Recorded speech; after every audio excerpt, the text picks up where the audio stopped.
Hey, it's Tucker Carlson. On Tuesday afternoon, the Biden administration had Donald Trump arrested. It was a pretty big news story. You may have seen it. Just before 9 p.m. that night, as part of its coverage, Fox News ran two live video feeds next to one another. On the right, Donald Trump addressed his supporters in New Jersey. On the left, Joe Biden spoke at an event for the Secretary General of NATO in Washington. Beneath those videos at the bottom of the screen, Fox's banner read this way, quote, "Wannabe dictator speaks at the White House after having his political rival arrested." Those words were up for less than 30 seconds, but the effect was immediate. Inside Fox, the women who run the network panicked. First, they scolded the producer who put the banner on the screen. Less than 24 hours after that, he resigned. He'd been at Fox for more than a decade. He was considered one of the most capable people in the building. He offered to stay for the customary 2 weeks, but Fox told him to clear out his desk and leave immediately.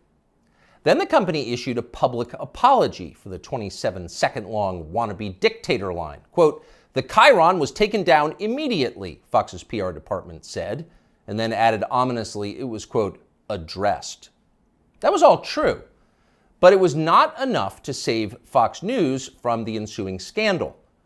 For a time in the rest of the media, Fox's assessment of Donald Trump's arrest seemed to overshadow Trump's arrest itself.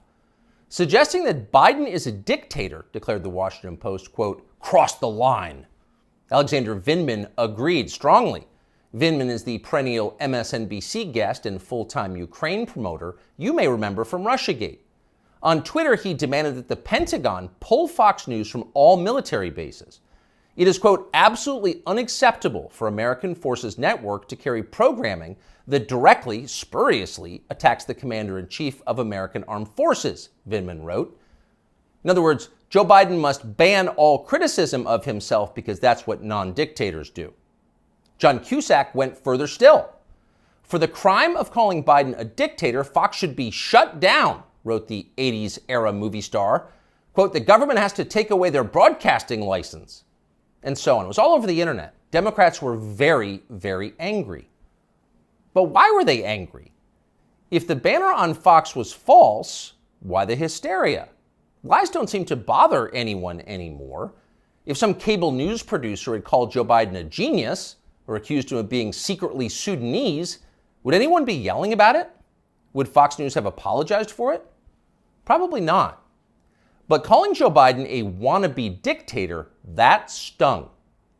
So you've got to wonder, if you're being honest with yourself, is Joe Biden a wannabe dictator? That question came up yesterday at the White House briefing.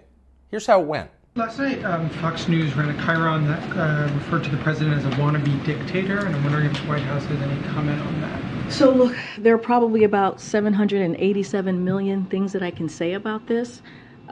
That was wrong about what we saw last night, but I don't think I'm going to get into it.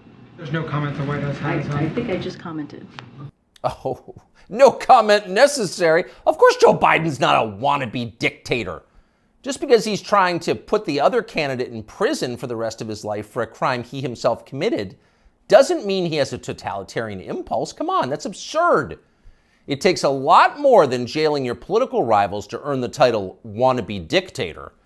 That's the consensus in Washington tonight. And in some ways, for once, the consensus may be right. It is not a small thing to be a wannabe dictator. It's quite a process. There are a lot of steps. First off, there is the money.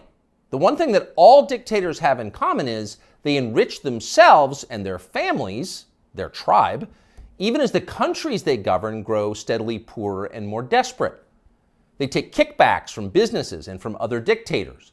They use the official functions of their government to funnel cash to themselves. They don't bother to hide the fruits of this. They live in garish mansions with big lawns, far from the teeming cities, even as their own citizens languish in growing poverty, in some cases literally living in tents on the street. So they don't really hide it, it's all pretty blatant. And ordinary people resent it. Of course they do, and wannabe dictators know they resent it, but they don't care. There's nothing the population can do about it in a dictatorship. It's no longer possible to fight injustice in a system like that. People can't gather in large numbers to protest the rule of the dictator. If they try that, they'll be arrested by his state security services, even years after the fact. A visit from men in body armor at the breakfast table. That happens. And if citizens persist in believing they can gather in groups to protest, they may be shot to death, a bullet to the throat. And then, just to make the humiliation complete, to make the lesson gin clear to everyone else watching, their relatives can be arrested for daring to complain that their children were killed for complaining. That actually happens in some places. Ask Ashley Babbitt's mother. Here she is in handcuffs. You're arresting Ashley Babbitt's mother. You murdered her inside the Capitol, now you're going to arrest her? Come out of there. 101, have a transport response. Sidewalk. So don't be like Ashley Babbitt's mother, much less like poor Ashley Babbitt. She's dead now. That's the message a wannabe dictator would send. And by the way, it's not just public protest that would be banned in a dictatorship. You wouldn't be allowed to complain from your own home.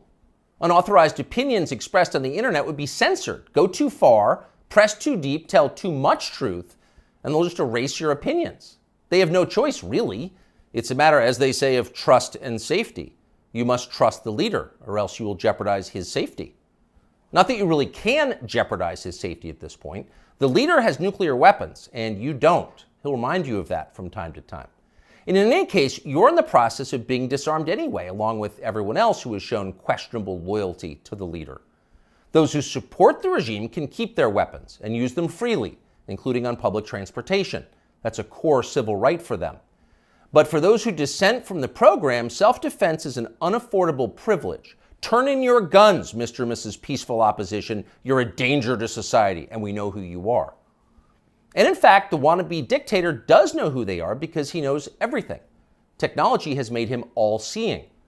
A report in Wired magazine just this week revealed that the highly non-dictatorial Biden administration is busy tracking the phones of millions of Americans without their knowledge and without bothering to get a warrant.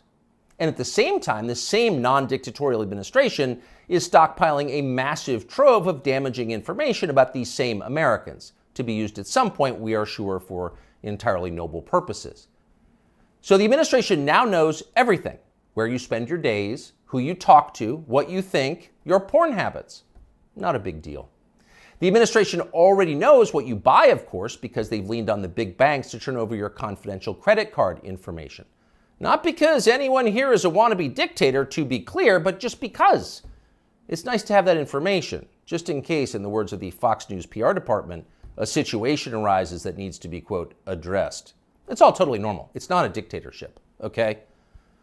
But in the end, the main reason you know Joe Biden is not a wannabe dictator is because he just does not fit the profile as a man. Dictators have that look. You know one when you see one. Dictators build cults of personality around themselves, and they use those cults to deny the glaringly obvious. In his later years, to name just one example, North Korean dictator Kim Il-sung developed an enormous baseball-sized tumor on the back of his neck. It was huge, it was grotesque, it was right there, you couldn't ignore it. You couldn't possibly not see it. But in North Korea, state media did ignore it. They pretended it didn't exist, and so, in some important sense, it didn't. If a tumor grows on a neck but no one acknowledges it, is it really there? Thankfully, nothing like that is happening in our country or ever will. If Joe Biden ever developed some profound physical or medical problem that was obvious to everybody, journalists would say something. This is not North Korea. We don't have state media here. If Joe Biden was, say, incapable of completing a full sentence, or mistook his sister for his wife, or suddenly started falling down in public for no reason, the New York Times would report on that, and they'd get to the bottom of what was actually happening. That would be its duty in a free country like ours. It's not like they would cover it up. The very idea of a cover-up sounds like a conspiracy theory, a dangerous one, actually, so stop it. And by the way, if Joe Biden was a wannabe dictator, he'd have the family to match. All dictators do. Saddam Hussein had Uday and Qusay. They were princelings who lived above the law, indulging their most decadent fantasies with total confidence they would be never held to account by the police. As the sons of a dictator, they knew they could do exactly what they wanted, and so that's what they did. There's no one like that around Joe Biden. He doesn't have weird sex scandals at the heart of his family that no one in the media will ever talk about. He doesn't have a ne'er-do-well former nightclub-owning brother who's made a living for 30 years by being related to him. Not at all.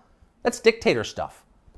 Joe Biden doesn't award ridiculous inflated titles to his relatives that the media are then required to take seriously. He doesn't call people doctor who didn't go to medical school and then force you to nod along like it's real when everyone knows it isn't. Nicolae Ceausescu did that with his wife Elena. Joe Biden would never do that. Nor does Joe Biden dress like a dictator. He doesn't do photo ops in mirrored sunglasses driving a sports car to convince you that he isn't frail and senile, but instead powerful, virile, and wise. That's just not his style. If Joe Biden was a dictator, he'd be wearing epaulets and carrying a tasseled riding crop, and he isn't yet, so calm down. If he was a dictator, Biden's speeches would look like Nuremberg rallies, a blood-red backdrop, armed soldiers by his side, screaming about crushing his eternal enemies. Honestly, Biden did come close to that one time last September at a speech in Philadelphia, but it wasn't in any sense dictatory. It was necessary. As MSNBC assured us at the time, quote, Biden aimed to showcase his faith in the military apparatus and its ability to back the democratic order. See, it was about democracy, not dictatorship. No cause for alarm. He is not a dictator. A dictator would stockpile ammunition for his own bureaucrats, including his tax collectors. He'd redefine the legal code to make disloyalty to the regime the most serious crime. He'd claim dominion over the most intimate parts of his citizens' lives. He'd define what attitudes they were allowed to have about sex and religion and how to raise their families. He would even, in his final grandiose stage of dictatorship, claim ownership of their children. And Joe Biden wouldn't do that. And to prove he would never do that, Biden just this week released this video. These are our kids. These are our neighbors. Not somebody else's kids, they're all our kids. And our children are the kite strings that hold our national ambitions aloft. It matters a great deal how we treat everyone in this country. LGBTQ Americans, especially children, you're loved, you're heard, and this administration has your back. See? Joe Biden isn't saying your children belong to him like a dictator would. He's saying something very different from that. He's saying America's children are, quote, our children. Not his alone, ours. You share your children with Joe Biden evenly, right down the middle, with alternating weekends. You've got joint custody with Joe Biden, and you can thank heaven that you do. A nation is like a family. Every family has a head, a father. That's Joe Biden, our nation's father. And this, ladies and gentlemen, is now his fatherland. Just don't call it a dictatorship, or we'll have to issue a statement disavowing you.